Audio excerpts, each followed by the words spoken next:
Hello everyone, this is Mrs. Voigt and we are working on our third lesson of plant processes. We have already talked about photosynthesis and reproduction in plants. Now we are moving on to plant development and responses. Again, I want to quickly remind you that you can stop or pause the video as many times as you wish. You may also rewind or rewatch the video if needed. Please make sure you are taking notes in Cornell Note format. Let's begin. I want to remind you of Chapter 13's learning goal, which is to understand that like all living things, plants need nourishment, reproduce, and respond to stimuli. Our learning targets for this lesson are 1. I will understand that plants develop differently than animals do, and 2. I will be able to describe how plants respond to a variety of stimuli.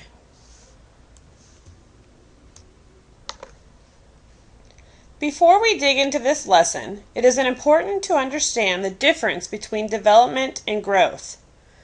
Development is the process by which an organism increases in ability or skill, whereas growth refers to an increase in size.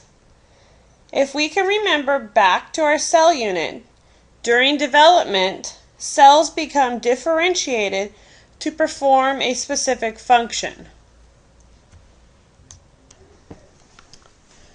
Once differentiated, animal cells become fixed in their development. In other words, they can only differentiate once. Some plants can differentiate many times during development. For instance, leaf cells can further differentiate into root and stem cells. A plant's development can be affected by an environmental stimulus. Stimuli is the plural form. A stimulus is anything that causes a reaction or change in an organism. Can you think of an example of a stimulus? Hopefully you were able to guess weather or light. Many times, the way a plant responds to the stimuli is caused by hormones. A hormone is a chemical that causes cells to react in certain ways. These hormones can cause plant cells to differentiate in response to a stimuli. Hormones cause specific changes in plants. Stimuli, such as the amount of light or water present in an environment, along with the temperature, can affect how much of a hormone is made in the cells of a plant. The concentration, how much or how little, hormone was produced can change how and where a plant grows. Plants typically grow toward light. This tendency is caused by a group of hormones called auxins. Auxins build up on the shaded side of the plant stem, which make the cells on that side elongate or increase in size. Plant hormones can be very useful in agriculture. One hormone, called ethylene, is used to ripen fruits such as bananas and tomatoes, which are picked before they are ripe.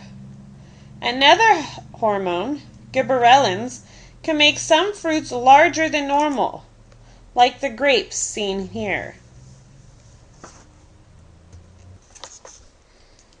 Some plants respond to stimuli in their environment by growing in particular directions. Growth in response to a stimulus is called a tropism. Tropisms can be positive or negative. If the plant grows toward the stimulus, it is a positive tropism. If the plant grows away from the stimulus, it is a negative tropism. These tropisms are caused by the concentration of hormones in plants. We are going to talk about two types of plant tropisms. The first is light. If a plant is only getting light from one direction, like light through a window, the shoot tips bend toward the light. A change in the direction of the growth of the plant in response to light is called a phototropism. The shoots bend because cells on one side of the shoot grow longer than cells on the other side. The hormone auxin plays a role in phototropism. Gravity is the second type of plant tropism we're going to talk about. Gravity can also cause a change in the direction of which a plant is growing. This change in direction caused by gravity is called gravitropism or geotropism. If a plant is placed on its side or upside down, the direction the roots and shoots are growing change. Most shoot tips have negative tropism, meaning they grow upward, away from the center of the earth. This is just like the hanging tomato bush seen in the picture. The shoots are growing upwards. On the other hand, most root tips have positive tropisms, meaning they will grow downward towards the center of the earth. Do you think flowering plants can bloom and reproduce in December? Probably not. The temperature is too cold and the seeds could freeze or die. Plants respond to the change of seasons because the length of the day changes. As fall and winter approach, the days get shorter and the nights are longer.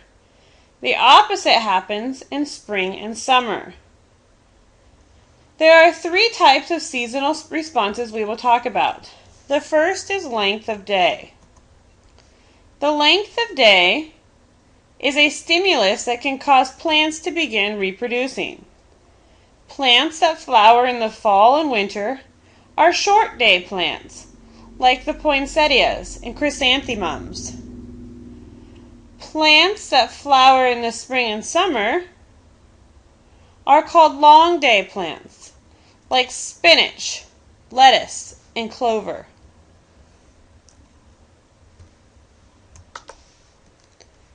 The second type of seasonal responses is seasons and leaf color. As fall approaches, some leaves change color and fall off. The green chlorophyll is breaking down, allowing the orange and yellow to be seen. These colors were always present, but were hidden by the green chlorophyll. This change in leaf color is most common in deciduous trees, like maple, oak, and elm trees. The plant hormones auxin and ethylene are involved in this process. The last types of seasonal responses is seasons and leaf loss. All trees lose their leaves. Deciduous trees lose all of their leaves at about the same time each year. This allows them to survive colder temperatures or long periods without rain. Some trees, such as pine trees, shed some leaves throughout the year, so there are always some leaves on the tree. These trees are evergreen trees. Their leaves are covered with a thick cuticle that protects them in the cold and dry weather. Alright, that's it for today. Make sure your notes are complete, including questions and summary, and I will see you tomorrow.